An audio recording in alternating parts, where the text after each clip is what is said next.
इन्ना सलाता का सकनुल लहुम, ए महबूब अपने सहाबा के लिए दुआ किया करो। हुजूर अलैहिस्सलातु वस्सलाम को अल्लाह ने यह भी बताया, महबूब मैं क्यों कह रहा हूँ, तू मांग। अल्लाह ने फरमाया इन्ना सलाता का सकनुल लहुम, ए महबूब तेरा सहाबा के हक में दुआएं करना सहाबा को दिल की तस्कीन दे जाता है। सहाबा खुश हो जाते हैं कि हमारे नबी हमारे हक में दुआ कर रहे हैं। तो अल्लाह तबारक व तआला ने अपने महबूब को ये बता दिया है, महबूब आपकी मुबारक ज़ुबान से निकलने वाले जुमले आपके सहाबा को कितनी तस्कीन पहुँचाते हैं। आपकी ज़ुबान से निकलने वाली दुआ आपके सहाबा के सीने को, उनके दिल को ठंडा कर देती है और वो ये चाहते हैं कि अल्लाह के रसूल हमेशा हमारे लिए दुआ करते रहें। तो अल्लाह ने फरमाया इन्ना सलाता का सकनुल लहुम, ए महबूब आपकी दुआ सहाबा को उनके दिलों के सुरूर का सबब बनती है और उनके सीने को, उनके दिल को ठंडा कर देती है। तो हुजूर अलैहिस्सलातु वस्सलाम के कलाम और आपकी मुबारक गुफ्तगू की शान इस तरह भी अल्लाह तबारक व तआला ने कुरान करीम के अंदर नाजिल फरमाई। उसके बाद हुजूर के एक सहाबी हैं, हज़रत इमाम हसन और इमाम हुसैन के जो खालू भी लगते हैं, हज़रत हिंद बिन अबी हाला रज़ी अल्लाह तआला अन्हु, ये नबी पाक अलैहिस्सलातु वस्सलाम के वसाफ थे, यानी हुजूर अलैहिस्सलाम की जो हुलिया मुबारक था उसको इन्होंने बयान किया। और हज़रत हिंद बिन अबी हाला की लंबी लंबी रिवायात, बड़ी बड़ी रिवायात अहादीस की कुतुब के अंदर मौजूद हैं, जिसके अंदर उन्होंने नबी करीम सल्लल्लाहु अलैहि वसल्लम के मुबारक हुलिया को बयान किया। हज़रत हिंद बिन अबी हाला रज़ी अल्लाह तआला अन्हु हुजूर अलैहिस्सलातु वस्सलाम के मुबारक कलाम की शान बयान करते हुए क्या फरमाते हैं। हज़रत इमाम हसन रज़ी अल्लाह तआला अन्हु उन्होंने हज़रत हिंद बिन अबी हाला अपने खालू से पूछा कि ये तो बताओ कि अल्लाह के नबी सल्लल्लाहु अलैहि वसल्लम के कलाम करने का अंदाज़ क्या था, हुजूर गुफ्तगू कैसे करते थे। तो हज़रत हिंद बिन अबी हाला रज़ी अल्लाह तआला अन्हु फरमाते हैं कि कान रसूलुल्लाह सल्लल्लाहु अलैहि वसल्लम मुतवासिल अल अहज़ान, अल्लाह के नबी हमेशा गमगीन रहते थे। जब हम हुजूर को देखते थे आम हालात में हुजूर गम के अंदर, फ़िक्र के अंदर मुब्तला होते थे। अपनी उम्मत का फ़िक्र अल्लाह के नबी को 24 घंटे होता था। रात दिन नबी पाक अलैहिस्सलातु वस्सलाम को ये गम और ये फ़िक्र लाहिक होती थी कि पता नहीं मेरी उम्मत का क्या बनेगा, इनका अंजाम क्या होगा। सुबह शाम अल्लाह के रसूल सल्लल्लाहु अलैहि वसल्लम इस फ़िक्र के अंदर मुब्तला थे और आपकी ये सोच और फ़िक्र सहाबा को आपके मुबारक चेहरे से नज़र आती थी। हज़रत हिंद बिन अबी हाला फरमाते हैं कि जब हम अल्लाह के रसूल की ज़ियारत करते थे तो पता चलता था कि कोई मुतफक्किर आदमी जो किसी फ़िक्र के अंदर, किसी गम में मुब्तला हो, उस शख्स की हम ज़ियारत करने हैं। तो आका करीम अलैहिस्सलातु वस्सलाम जब खामोश बैठे होते थे उस वक्त हुजूर अपनी उम्मत की फ़िक्र में लगे रहते थे। तो पहली बात ये हज़रत हिंद बिन अबी हाला ने फरमाई कि हुजूर अलैहिस्सलातु वस्सलाम हमेशा दाइमुल फ़िक्रा, आप हमेशा फ़िक्र के अंदर मुब्तला रहते थे। उसके बाद हज़रत हिंद बिन अबी हाला फरमाते हैं लैसत लहू राहा, जब हम हुजूर की ज़ियारत करते पता चलता था कि अल्लाह के नबी को राहत नहीं है, सुकून नहीं है, सुबह शाम उम्मत की फ़िक्र है। तवील सख्त, और अल्लाह के रसूल सल्लल्लाहु अलैहि वसल्लम लंबी खामोशी वाले थे। यानी एक शख्स होता है कि सुबह शाम बातें ही करता रहता है, जब भी उसको वक्त मिले कोई ना कोई बात कह देता है। तो मुसलमान की शान ये है कि हमेशा खामोश रहे। तो अल्लाह के नबी अलैहिस्सलातु वस्सलाम की भी ये सिफत है कि तवील सख्त थे।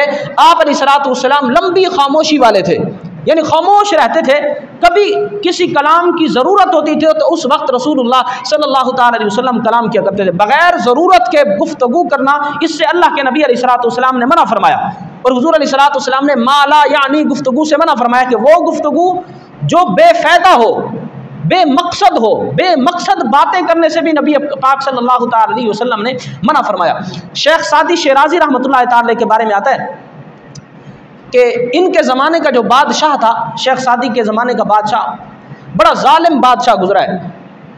सुबह शाम शर के अंदर मुब्तला रहता। कभी कोई हुक्म देता कि फ़लाँ को कत्ल कर दो, फ़लाँ को जेल में डाल दो, फ़लाँ पर गुर्बत तारी कर दो, फ़लाँ को ये दे दो, फ़लाँ से ये छीन लो।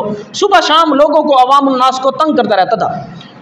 तो उस ज़ालिम बादशाह ने एक मरतबा उलमा की दावत की, उलमा को दावत पर बुलाया। बड़े बड़े उलमा उस ज़माने के जमा हुए। तो शेख सादी उस ज़माने के बहुत बड़े आलिम दीन माने जाते थे, इनको भी दावत आई, ये भी गए। अब बादशाह ने खाने पर उलमा को बुलाया, दस्तरखान लग गया, लोग खाना खा रहे थे। उलमा ने जब खाना खा लिया उसके बाद फिर बादशाह खुद आया। चूँकि बड़े बड़े उलमा मौजूद थे, बादशाह ने उलमा को, मुफ्तियान किराम को कहा कि हर बंदा, हर आलिम दीन मुझे कोई ना कोई नसीहत करे, कोई ना कोई तुम मुझे अच्छी बात करो, नसीहत करो, जिस पर मैं अमल किया करूं। तो जो उलमा वहाँ पर बैठे थे, किसी ने कहा कि नमाज पढ़ा कर, किसी ने कहा कि तस्बीह पढ़ा कर, किसी ने कहा कलमा तैयबा का विर्द किया कर, किसी ने कहा दुरूद पाक की कसरत किया कर, किसी ने कहा तहज्जुद के वक्त उठ जाया कर। अच्छी अच्छी बातें उलमा ने कही, लेकिन शेख सादी फरमाते हैं मुझे पता था कि ये इसने उलमा से जो नसीहतें मांगी हैं ये अमल करने के लिए नहीं, सिर्फ लोगों की बातों का मजा ले रहा है कि देखो ये क्या कहता है, ये क्या कहता है। अमल तो इसने करना नहीं है, सिर्फ मज़े लेने के लिए लोगों को कह रहा है, उलमा को कह रहा है कि मुझे कोई ना कोई नसीहत करो। तो शेख सादी फरमाते हैं जब उसने मुझसे पूछा, जब शेख सादी की नसीहत करने की बारी आई तो आपने बड़ी प्यारी नसीहत की। हज़रत शेख सादी शराजी रहमतुल्लाह ताला ने उसको नसीहत की। आपने फरमाया कि तू दोपहर के वक्त उठा कर, मेरी नसीहत यह है कि तू सुबह ना उठा कर, तू दोपहर के वक्त उठा कर। अब ये अजीब नसीहत थी। सारे उलमा शेख सादी को देखने लगे कि कोई कह रहा है नमाज पढ़ा कर, कोई कह रहा है तहज्जुद पढ़ा कर, कोई कह रहा है ये इतनी तस्बीहां पढ़ा कर, दुरूद पाक पढ़ा कर, और आपकी अजीब नसीहत है, आप फरमा रहे हैं कि तू आप दोपहर के वक्त उठा करें। तो शेख सादी शराजी रहमतुल्लाह ताला ने जवाब दिया कि जितनी भी आपने नसीहतें की हैं मुझे पता है उसने किसी एक बात पर भी अमल तो नहीं करना। कि तुम कह रहे हो नमाज पढ़ा कर, उसने पढ़नी नहीं है। तुम कह रहे हो कि दुरूद पाक की तस्बीहां खींचा कर, उसने कोई तस्बीह नहीं पढ़नी। हाँ, अगर ये मेरी नसीहत पर अमल कर ले कि सारा दिन सोया रहे, दोपहर को उठेगा, तो जब तक ये सोया रहेगा मखलूक इसके शर से तो बची रहेगी। ये फायदा तो होगा ना कि सुबह सवेरे उठेगा, सुबह से लोगों के अंदर शर फैलाना शुरू कर देगा। तो आपने फरमाया इससे बेहतर है कि तू सोया ही रहा कर, दोपहर को उठा कर, जब तक तू सोया रहेगा मखलूक तेरे शर से बची रहेगी और अल्लाह तबारक व तआला मखलूक को तेरे शर से पनाह अता फरमाएगा। तो नबी करीम सल्लल्लाहु ताला अलैहि वसल्लम ने हुक्म इरशाद फरमाया कि मा ला यानी गुफ्तगू ना करो, ऐसी बात ना करो जो लोगों के दिलों में तकलीफ का बायस बने, लोगों को तकलीफ पहुंचाए। अल्लाह के रसूल सल्लल्लाहु ताला अलैहि वसल्लम ने इरशाद फरमाया कि तुम में से जो बोलना चाहे उसको चाहिए अच्छी बात करे वरना खामोश रहे। तो सहाबा फरमाते हैं हमारे नबी सल्लल्लाहु ताला अलैहि वसल्लम हज़रत हिंद बिन अबी हाला जो फरमा रहे हैं कि हुजूर तवील उस्सकत थे, अल्लाह के रसूल लंबी खामोशी वाले थे। हुजूर अलैहिस्सलातु वस्सलाम काफ़ी देर तक खामोश रहते, उस वक्त कलाम करते थे जब कलाम करने की ज़रूरत होती। जब ज़रूरत होती उस वक्त रसूलुल्लाह सल्लल्लाहु ताला अलैहि वसल्लम अपना मुंह मुबारक खोलते और कलाम किया करते थे। वला यतकल्लमु फी गैरि हाजा, बगैर ज़रूरत आप गुफ्तगू ना फरमाते थे। और ये मर्द का वक़ार है। अगर कोई शख्स ये चाहता है कि मैं बावकार रहूं तो उसको चाहिए लंबी खामोशी वाला हो जाए, सिर्फ लोगों की सुने, कलाम उस वक्त करे जब लोग उसकी बात सुनना चाहते हों। तो अल्लाह मुआशरे में उसको इज्जत और वक़ार की दौलत से नवाज देता है, इज्जत और वक़ार अता फरमाता है जब बंदा उस वक्त गुफ्तगू करता है जब लोग उसकी गुफ्तगू सुनने के लिए तैयार हों। तो ये रसूलुल्लाह सल्लल्लाहु ताला अलैहि वसल्लम की तालीमात में से है कि नबी करीम सल्लल्लाहु ताला अलैहि वसल्लम लंबी खामोशी वाले थे। उसके बाद हज़रत हिंद बिन अबी हाला हुजूर अलैहिस्सलातु वस्सलाम के कलाम की तारीफ़ करते हुए फरमाते हैं युअज़्ज़िमुन निअमा, नबी करीम सल्लल्लाहु ताला अलैहि वसल्लम नेमतों को बढ़ा चढ़ा कर बयान करते थे। एक है कि बंदा नाशुक्र हो, इसको कहते हैं नमक हराम, खा भी जाए और फिर बाद में उस नेमत का चर्चा भी ना करे। तो हज़रत हिंद बिन अबी हाला फरमाते हैं हुजूर ऐसे नहीं थे। अल्लाह के नबी अलैहिस्सलातु वस्सलाम के पास अगर बज़ाहिर छोटी थोड़ी नेमत भी होती थी, हुजूर अलैहिस्सलाम उसकी बड़ी तारीफ करते थे। आगे एक जुमला वइन दक्कत, अगरचे थोड़ी भी होती हुजूर अलैहिस्सलातु वस्सलाम उसकी बड़ी अजमत बयान किया करते थे और कहते देखो अल्लाह ने कितनी बड़ी नेमत हमें अता फरमाई है। यानी हुजूर अलैहिस्सलातु वस्सलाम ज़्यादा से ज़्यादा अल्लाह का शुक्र अदा किया करते थे हर नेमत पर। ये नबी पाक सल्लल्लाहु अलैहि वसल्लम के कलाम की एक आदत हज़रत हिंद बिन अबी हाला ने बयान की। उसके बाद फरमाते हैं वला तुग़दिबुहु दुनिया वला मा कान लहा, नबी पाक अलैहिस्सलातु वस्सलाम को दुनिया की कोई चीज़ गुस्सा नहीं दिलाती थी। हम है ना, हमारे पैसे गिर जाए, 1000 रुपया भी गिर जाए तो सारा दिन परेशान रहते हैं, कोई नुकसान हो जाए हम परेशान रहते हैं। तो हज़रत हिंद बिन अबी हाला फरमाते हैं अल्लाह के नबी को दुनिया से इतनी बेरग़बती थी, दुनिया का माल और दौलत हुजूर अलैहिस्सलातु वस्सलाम उससे इतना दूर रहते थे कि हिंद बिन अबी हाला फरमाते हैं कभी भी हमने नहीं देखा कि अल्लाह के नबी किसी दुनियावी चीज़ की वजह से परेशान बैठे हों। हाँ, परेशान होते थे तो अपनी उम्मत की आखिरत की वजह से हुजूर अलैहिस्सलाम हमेशा मुतफक्किर रहते थे। लेकिन नबी करीम सल्लल्लाहु अलैहि वसल्लम को दुनिया की कोई चीज़ परेशान नहीं करती थी। एक मरतबा हदीस पाक में आता है, हुजूर अलैहिस्सलाम की बारगाह में 90,000 दिरहम लाए गए। 90,000 दिरहम उस वक्त के बहुत बड़ी दौलत थी। हुजूर अलैहिस्सलाम ने फरमाया ये सारे के सारे गरीबों में तकसीम कर दिए जाएं। हुजूर ने ऐलान फरमाया सारे के सारे गरीबों में। देखो ये दुनिया से बेरग़बती है कि हमें नहीं चाहिए दुनिया का माल, हमें आखिरत चाहिए। हुजूर ने फरमाया सारे के सारे तकसीम कर दिए जाएं। हज़रत बिलाल की ड्यूटी लग गई। हज़रत बिलाल अब गरीबों को बुला रहे हैं और माल लुटा रहे हैं, ये भी ले जाओ, ये भी ले जाओ, ये भी ले जाओ। इतना बड़ा माल मस्जिद नबी में ढेर लगा हुआ था। जब वो ख़त्म हो गया, अच्छा अगली बात बड़ी मज़े की है, सारा माल ख़त्म हो गया। अब मदीना के एक दूर दराज देहाती इलाके में एक गरीब आदमी को पता चला कि मदीना में तो लूट लगी हुई है। अल्लाह के नबी ने गरीबों को इतना नवाजा, इतना कसरत से मालो दौलत, एक दिन में 90,000 दिरहम तकसीम फरमा दिए। अब उसने सवारी निकाली और वहीं से चला मस्जिद नबी में पहुंचा। नबी पाक की बारगाह में हाजिर हुआ, अर्ज की या रसूल अल्लाह, या हबीब अल्लाह, सुना है आप आज बड़ी सखावत फरमा रहे हैं, मुझे भी कुछ हिस्सा अता फरमाए। तो हुजूर अलैहिस्सलाम ने फरमाया वो जो माल आया था हमने सब कुछ तकसीम कर दिया है, अब हमारे पास और तो कुछ नहीं बचा, तू अब देर से आया है, तेरी गलती है। तो उसने फिर बार बार मांगा, या रसूल अल्लाह आज तो बड़े गरीबों को आपने नवाजा है, मैं बड़ा गरीब हूँ, मुझे भी कुछ अता फरमाएं। उस रिवायत में आता है हुजूर अलैहिस्सलाम ने पता क्या इरशाद फरमाया, हुजूर ने फरमाया ऐ मेरा गरीब गुलाम, जा उठ मदीने के जिस मर्जी दुकानदार से जाकर मेरा नाम कहकर जो तुझे जरूरत है ले ले, मैं मोहम्मद तेरा कर्जा बाद में अदा फरमा दूंगा। हुजूर ने फरमाया जो तुझे चाहिए, अभी बज़ाहिर हमारे पास कुछ नहीं है लेकिन तू गरीब है, मंगता है, आ गया है। तो हुजूर अलैहिस्सलाम ने फरमाया जाकर दुकानदार से मेरे नाम पर जो तुझे जरूरत है जाकर ले ले, मैं मोहम्मद बाद में तेरा कर्जा अदा फरमा दूंगा। तो हजरत हिंद बिन अबी हाला यही फरमा रहे हैं कि हमने कभी भी अल्लाह के नबी को दुनिया की दौलत की वजह से आपको परेशान नहीं देखा कि ये हुजूर अलैहिस्सलाम इस बात में मुतफक्किर हो कि इतना खर्च हो गया। नहीं, हुजूर अलैहिस्सलाम तो एक तो कसरत से सखावत किया करते थे, दूसरा हुजूर दुनिया से बेरग़बत थे, आपको दुनिया की ज़रूरत न थी, बल्कि अपनी उम्मत के लिए हुजूर अलैहिस्सलाम हमेशा आखिरत की दुआएं मांगा करते थे। हुजूर अलैहिस्सलाम दुनिया पर आखिरत को तरजीह दिया करते थे। और ये आसान ज़िंदगी गुजारने का नुस्खा है। अगर कोई चाहता हो कि मैं आसान खुशहाली की ज़िंदगी गुजारूँ, उसको चाहिए कि दुनिया पर आखिरत को तरजीह दे। जब अपना ये जहन बना लेगा कि इस दुनिया से बेहतर मेरी आखिरत है, जब आखिरत को तरजीह देगा तो दुनिया से बेरग़बत हो जाएगा। चाहे बज़ाहिर गुर्बतें उतार चढ़ाव आता रहेगा, उसको दुनिया की कमी उसको परेशान नहीं कर सकेगी, इसलिए कि उसकी तरजीह आखिरत होगी, दुनिया नहीं होगी। तो रसूलुल्लाह सल्लल्लाहु अलैहि वसल्लम को सहाबा ने कभी भी दुनिया की वजह से परेशान नहीं देखा। उसके बाद हज़रत हिंद बिन अबी हाला हुजूर अलैहिस्सलाम की कलाम की तारीफ़ करते हुए फरमाते हैं व अशारा बिकफ़िही कुल्लिहा, हुजूर जब गुफ्तगू करते थे तो नबी पाक सल्लल्लाहु अलैहि वसल्लम अपने पूरे हाथ का इशारा करते थे। जब हुजूर कलाम करते, हुजूर अलैहिस्सलाम खुतबा देते थे तो पूरे हाथ की, यानी एक है कि सिर्फ बंदा हाथ बांध कर बैठा रहे और हाथों से इशारा ना करे, फरमाते नहीं, नबी पाक जब गुफ्तगू करते सहाबा को समझाने के लिए अपना मुबारक हाथ भी इस्तेमाल करते और हाथ से इशारा भी करते और लोगों को बताते। अगर कोई चीज़ हाथ से समझानी होती तो हुजूर अलैहिस्सलाम हाथ के इशारों से भी नबी पाक अलैहिस्सलाम इस तरह कलाम फरमाया करते थे। वइज़ा तअज्जबा अल्लबहा, और हज़रत हिंद बिन अबी हाला फरमाते हैं कि नबी पाक सल्लल्लाहु अलैहि वसल्लम जब किसी बात पर ताज्जुब का इजहार करते तो अपनी हथेली को पलट देते, यानी इस तरह करते। ये हथेली को पलटना, सहाबा इसको भी बयान करें कि जब किसी चीज़ पर आपको ताज्जुब होता, हैरत होती, तो इस तरह आप हथेली को पलट कर उस ताज्जुब का इजहार करते कि मुझे इस बात पर ताज्जुब है। तो इसको भी हज़रत हिंद बिन अबी हाला रज़ियल्लाहु ताला ने बयान किया। तो ये मुख्तसर हज़रत हिंद बिन अबी हाला की रिवायत हमने बयान की कि रसूलुल्लाह सल्लल्लाहु अलैहि वसल्लम कलाम किस तरह करते थे। अब अगली बात कि हुजूर के कलाम में तासीर कितनी थी कि अल्लाह के नबी जो कुछ फरमा देते थे या किसी चीज़ को कोई हुक्म देते थे तो अल्लाह तबारक व तआला ने हुजूर के कलाम में तासीर कितनी रखी थी और वो चीज़ें आपका हुक्म मानने के लिए कैसे तैयार हो जाती थी।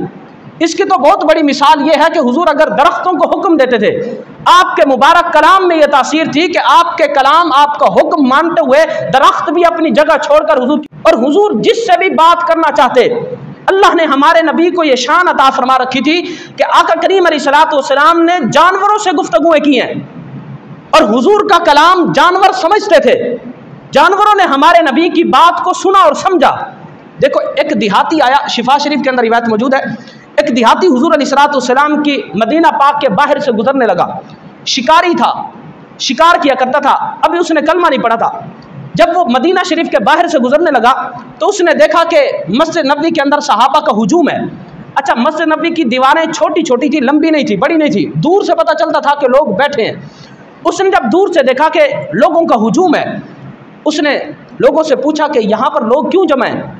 तो लोगों ने बताया कि तूने नहीं सुना कि मदीना तैयबा में एक नबी तशरीफ़ लाए हैं जिसने नबूवत का ऐलान किया है, लोग कसरत से कलमा पढ़कर मुसलमान हो रहे हैं, राह हिदायत पर आ रहे हैं। तो उस शिकारी ने जब लोगों की बात को सुना तो वो शिकारी हुजूर अलैहिस्सलाम की बारगाह में आया। इज़्जा आराबियुन, वो शिकारी, वो देहाती हुजूर अलैहिस्सलाम की बारगाह में आया और उसने कहा कि मुझे लात और उज़्ज़ा की कसम, उस वक्त तक मैं आप पर ईमान नहीं लाऊंगा जब तक वो गोह जो मेरे पास मौजूद है वो आपकी हक होने पर और आपकी सदाकत पर गवाही नहीं देती। और उसने गोह को शिकार किया हुआ था। गोह एक जानवर है, छिपकली से बड़ा होता है। गोह को उसने शिकार किया हुआ था, अपनी आस्तीन में यहाँ रखा हुआ था। आस्तीन के अंदर उसने गोह को छुपाया हुआ था, यहाँ रखा हुआ था। और उसने ये कहकर गोह को बाहर उसके दुम से पकड़ा और खींच कर हुजूर अलैहिस्सलाम के सामने फेंक दिया और कहा कि मैं उस वक्त तक आपका कलमा नहीं पढ़ूंगा, आपको सच्चा नबी नहीं मानूंगा जब तक ये जानवर, ये गोह आपकी सदाकत की, आपके हक पर होने की गवाही नहीं देती। अब सहाबा फरमाते हैं हमने उसकी बात सुनी, बातें तो अजीब थी कि जानवर भी कभी बोले, जानवरों ने भी कभी बातें की, ये तो बड़ा मुश्किल है। लेकिन हुजूर अलैहिस्सलाम ने उसकी बात को सुना, हुजूर मुस्कुरा पड़े। हुजूर ने फरमाया ये कोई मुश्किल तो नहीं हमारे लिए, अगर ये गोह मेरे सच पर होने की गवाही दे और इस वजह से तो तू ईमान ले आए, इससे बढ़कर और कौन सी नेमत हो सकती है, तू जहन्नम से बच जाए। तो नबी पाक सल्लल्लाहु ताला अलैहि वसल्लम ने जब उसकी बात को सुना तो नबी पाक अलैहिस्सलाम ने उस गोह को पुकारा। हुजूर ने फरमाया या दब्बो, ए गोह। जब हुजूर ने यह कहा, सहाबा फरमाते हमने सुना फ़अजाबा बिलिसान मुबीन यस्मउहुल कौम जमीआ, उसने ऐसी वाज़े ज़ुबान में हुजूर को जवाब दिया कि सारी कौम ने, सारे सहाबा ने उस जानवर की आवाज़ को सुना। और आवाज़ क्या थी? सहाबा ने उसको भी बयान किया। उस गोह ने कहा लब्बैक व सअदैक, या रसूल अल्लाह मैं हाजिर हूँ, आपने जो कुछ मुझे हुक्म फरमाना है आपका हर हुक्म मानने के लिए मैं तैयार हूँ। नबी पाक सल्लल्लाहु ताला अलैहि वसल्लम ने फिर उस गोह को कहा, ए गोह तू बता, मन ताबुदू, तू किसकी इबादत करती है? सबसे पहले हुजूर ने अल्लाह के मुताल्लिक पूछा, बता तू इबादत किसकी करती है? तो उस गोह ने कहा क़ाल अल्लज़ी फ़िस समाई अर्शुहु व फ़िल अर्दि सुल्तानुहु व फ़िल बहरि सबीलुहु व फ़िल जन्नति रहमतुहु व फ़िन नारि इक़ाबुहु, या रसूल अल्लाह मैं उस रब की इबादत करती हूँ जिसका अर्श आसमानों में है, जिसकी बादशाहत ज़मीनों में है, जिसके लिए समंदरों के अंदर भी रास्ते मौजूद हैं, जिसकी रहमत जन्नत में है, जिसका अज़ाब दोज़ख के अंदर मौजूद है, या रसूल अल्लाह उस रब की इबादत करती हूँ। उसके बाद हुज़ूर अलैहिस्सलाम ने फरमाया या दब्बो मन आना, ए गोह ये तो बता मैं कौन हूँ? फिर हुजूर ने अपने मुताल्लिक पूछा तो उस गोह ने नबी पाक सल्लल्लाहु ताला अलैहि वसल्लम को जवाब दिया, काला अंता रसूल रब्बिल आलमीन व खातमुन नबिय्यीन, या रसूल अल्लाह आप अल्लाह के भेजे हुए सच्चे रसूल हैं और अल्लाह के आखिरी नबी हैं। और उस गोह ने कहा कद अफलह मन सद्दक़का व कद खाबा मन कज़्ज़बका, या रसूल अल्लाह वो फलाह पा गया जिसने आपकी तस्दीक की और वो खायब व खासिर हुआ जिसने आपकी तकज़ीब की। अब गोह ने इस अपने कलाम से उस आराबी, उस शिकारी को चोट लगाई, यानी उस शिकारी को वो गोह कह रही है कि अगर तू फलाह पाना चाहता है तो इस नबी का कलमा पढ़ मुसलमान हो जा, और अगर तू चाहता है कि दुनिया आखिरत में जलील और रुसवा हो तो फिर इनकार कर दे। उस गोह ने कहा या रसूल अल्लाह कद अफलह मन सद्दक़का व कद खाबा मन कज़्ज़बका, या रसूल अल्लाह वो बंदा फलाह पा गया जिसने आपकी तस्दीक की और वो बंदा खायब व खासिर हो गया जिसने आपको झुटलाया। जब उस गोह का, उस देहाती शिकारी ने ये कलाम सुना तो सहाबा फरमाते हैं हमने देखा कि वो फ़अस्लमल आराबिय्यु, वो आराबी हुजूर के कदमों में गिर कर मुसलमान हो गया। तो कहने का मतलब ये है कि हमारे नबी का कलाम सिर्फ इंसान नहीं बल्कि हुजूर अलैहिस्सलाम का मुबारक कलाम जानवर भी सुनते समझते थे, पत्थर और दरख्त भी हुजूर अलैहिस्सलाम का कलाम समझते थे, सुनते थे और उस पर अमल किया करते थे। एक यहूदी आया हुजूर की बारगाह में, आकर कहने लगा कि अगर आप अल्लाह के सच्चे नबी हैं, वो दरख्त जो मेरे बाग में खड़ा है अगर वो आपके सच होने पर और आपके सच्चा नबी होने पर गवाही दे तो फिर मैं आपका कलमा पढ़ूंगा। तो अल्लाह के नबी ने परेशानी का इजहार नहीं फरमाया, हुजूर मुस्कुराए और आप अलैहिस्सलाम ने फरमाया, ए यहूदी, जा अपने बाग में जो तेरा दरख्त खड़ा है उसको जाकर मुझ मोहम्मद का पैगाम दे दे कि तुझे अल्लाह के नबी बुला रहे हैं। तो वो यहूदी का दरख्त रसूलुल्लाह का पैगाम सुनकर यहूदी कहता है, मैंने देखा कि वो इधर उधर झुका, अपनी जड़ें उसने ज़मीन से उखाड़ी और मेरे साथ अपनी जड़ों को घसीटता हुआ चल पड़ा, रसूलुल्लाह की बारगाह में आया और नबी पाक अलैहिस्सलाम ने फरमाया, दरख्त बता, क्या मैं अल्लाह का सच्चा नबी नहीं हूँ? उसने कहा, क्यों नहीं या रसूलुल्लाह, आप अल्लाह के भेजे हुए सच्चे नबी हैं। तो दरख्त, जानवर, पत्थर रसूलुल्लाह सल्लल्लाहु अलैहि वसल्लम के हक पर होने की गवाहियां दिया करते थे और रसूलुल्लाह सल्लल्लाहु अलैहि वसल्लम के कलाम के अंदर अल्लाह ने यह तासीर रखी थी। और आखिरी बात सुने हुजूर की गुफ्तगू के मुतालिक कि नबी करीम सल्लल्लाहु अलैहि वसल्लम, आपको अल्लाह ने यह मौजज़ा अता किया हुआ था कि जितना बड़ा मजमा होता, जितना बड़ा मर्जी मजमा होता, हुजूर अलैहिस्सलाम जब गुफ्तगू करते थे, जिस तरह आपकी ज़ुबान आपका कलाम पहली सफ़ में बैठा हुआ बंदा सुनता था, उसी तरह आखिरी सफ़ में बैठा हुआ बंदा भी नबी करीम सल्लल्लाहु अलैहि वसल्लम के कलाम को सुन लेता था। अब देखो, अगर मैं यहाँ पर बैठकर चीखूँ, ज़ोर ज़ोर से बोलूँ, स्पीकर बंद हो, तो जो मेरे करीब बैठे इनके कान फटेंगे, जो दूर बैठे उनको मुश्किल से समझ आएगा। लेकिन हज्जतुल विदा के मौका पर कमोबेश 1,24,000 सहाबा का मजमा था।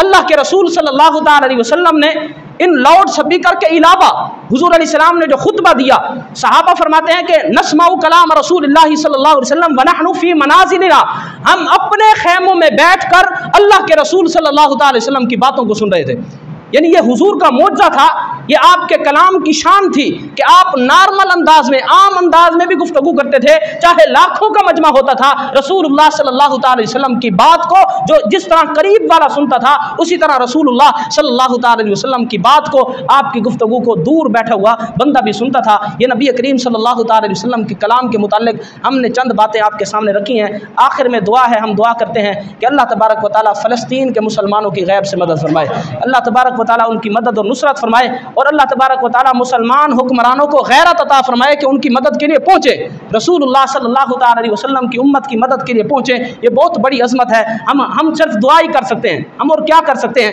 ये हुक्मरानों के काम है कि वो जाकर उनकी मदद करें, जिनके पास इतने बड़े एटमी ताकतें मौजूद हैं, वो उनकी मदद के लिए पहुँचे। हम सिर्फ दुआ कर सकते हैं। हुजूर ने फरमाया कि दुआ मोमिन का हथियार है, ये दुआ भी हमारा हथियार है। हम दुआ करते हैं कि अल्लाह तबारक व तआला फ़लस्तीन के मुसलमानों की गैब से मदद फरमाए और जितने भी मुजाहिदीन शहीद हो गए हैं उन तमाम के दरजात को बुलंद फरमाए।